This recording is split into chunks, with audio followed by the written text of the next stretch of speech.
یہ کہانی بلوچستان کی ہے، جہاں ریت اڑتی ہے مگر بعض دلوں کی سختی اس ریت سے بھی زیادہ ہوتی ہے۔ شمسی کا تعلق بلوچستان مند سے ہے، معصوم، نرم دل، خوابوں سے بھری ہوئی۔ بچپن سے ہی وہ اپنی ماں کے ساتھ بیٹھ کر دلہنوں کی باتیں سنا کرتی تھی اور چپکے اپنے آنے والے کل کے خواب بنتی تھی۔ وقت گزرتا گیا اور شمسی جوان ہو گئی۔ اس کے لیے رشتوں کی کمی نہیں تھی۔ دروازے پر بار بار دستک ہوتی، لوگ دیکھتے، پسند بھی کرتے، مگر ہر بار ایک ہی دیوار درمیان میں کھڑی ہو جاتی، ذات پات کی دیوار۔ کبھی کہا جاتا ہماری ذات اونچی ہے، وہ ہمارے برابر کے نہیں، اور کبھی بلوچ رسم و رواج کا بوجھ آڑے آ جاتا، مال کے نام پر 10-20 تولہ سونا، شادی کا سارا خرچ، اتنی بڑی شرطیں کہ اچھے رشتے صرف اسی وجہ سے واپس لوٹ جاتے۔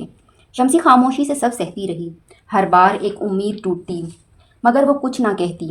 وہ اپنے ماں باپ کی عزت کے لیے چپ رہی، اپنی خواہشوں کو دل میں دفن کرتی رہی۔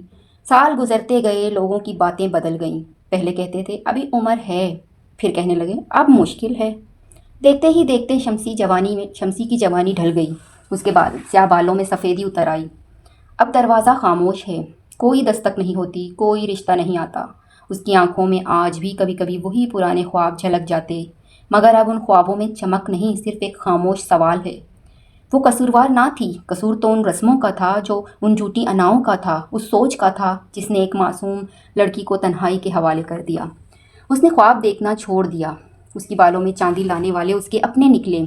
آج اسے شدت سے تنہائی کا احساس ہو رہا ہے، آج اسے ایک ہمسفر کی کمی محسوس ہو رہی ہے۔ اس کی قسمت کا فیصلہ مال دولت اور ذات پات سے کرنے والے خود راحت کی زندگی گزار رہے ہیں، جن کو اس کی بالکل پرواہ نہیں۔ یہ کہانی اس کی اپنی زبانی سنتے ہیں۔ شمسی کہتی ہے ہم 2 بہنیں 3 بھائی تھے، بھائیوں کی شادیاں ہو چکی تھیں، والد کا وفات ہو چکا تھا۔ ہم بہنوں کے لیے بہت رشتے آئے، لیکن چونکہ ہم ذات میں اعلیٰ ذات سے تعلق رکھتے تھے، اس لیے اگر کسی نیچی ذات کا رشتہ آتا تو انہیں انکار کر دیا جاتا، چاہے وہ کتنے ہی اچھے لوگ کیوں نہ ہوں، چاہے کتنا ہی مال و دولت رکھتے ہوں۔ اور اگر ہماری برابری والے خاندان سے کوئی رشتہ آتا تو اتنے زیادہ مال کی ڈیمانڈ رکھ دی جاتی کہ وہ لوگ پیچھے ہٹ جاتے۔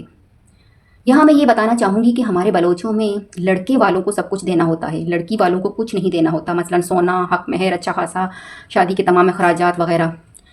20 سال پہلے ہمارے علاقے اور ہمارے خاندان میں یہ رواج تھا کہ لڑکی کی طرف سے 20 یا 30 تولہ سونا دیا جاتا نقد، اور حق مہر میں الگ سے 50-50 تولہ سونا لکھوایا جاتا، باقی خرچہ الگ سے۔ جن کے پاس ہوتا وہ دیتے، اور جن کی گنجائش نہیں ہوتی وہ پیچھے ہٹ جاتے اور کسی اور جگہ رشتہ لے جاتے۔ اسی طرح کئی رشتے آئے، اور ایک وقت آیا جب ہم دونوں بہنوں کے لیے رشتے آنا بند ہو گئے۔ بڑی بہن کی عمر 40 کو ہو گئی تو ایک شادی شدہ شخص کا رشتہ آیا اور اس کو بیاہ دیا گیا اور وہ بحرین چلی گئی۔ اب میری عمر 50 کو پہنچ گئی اور اب رشتے آنا بند ہو گئے۔ والدہ بھی وفات پا گئیں۔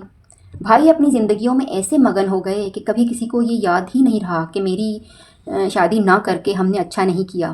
آج میں 60 کی ہو گئی ہوں، بھائیوں کے بچوں کو سنبھالتی ہوں، گھر کا کام کرتی ہوں اور اپنے دن کاٹ رہی ہوں۔ آج اس موڑ پر تنہائی بہت ستاتی ہے۔ کیا میرے ساتھ اچھا ہوا؟ کیا بیٹی کے رشتے کے لیے عمر نہیں دیکھنی چاہیے، اسی انتظار میں کہ کوئی دوسرا مالدار رشتہ آئے گا، اور وقت ہاتھ سے نکل جاتا ہے۔ ہمارے بلوچوں میں یہ چیز بہت کامن ہے۔ کئی لڑکیاں ذات کے چکر میں بیٹھی رہتی ہیں اور کئی مال و دولت کی لالچ کے چکر میں بیٹھی رہتی ہیں، یا انا کے بھینٹ چڑھ جاتی ہیں۔ کیا ہم اسی طرح ذات اور رسموں کو انسانیت پر ترجیح دیتے رہیں گے؟ بچیوں کی عمریں نہیں دیکھیں گے؟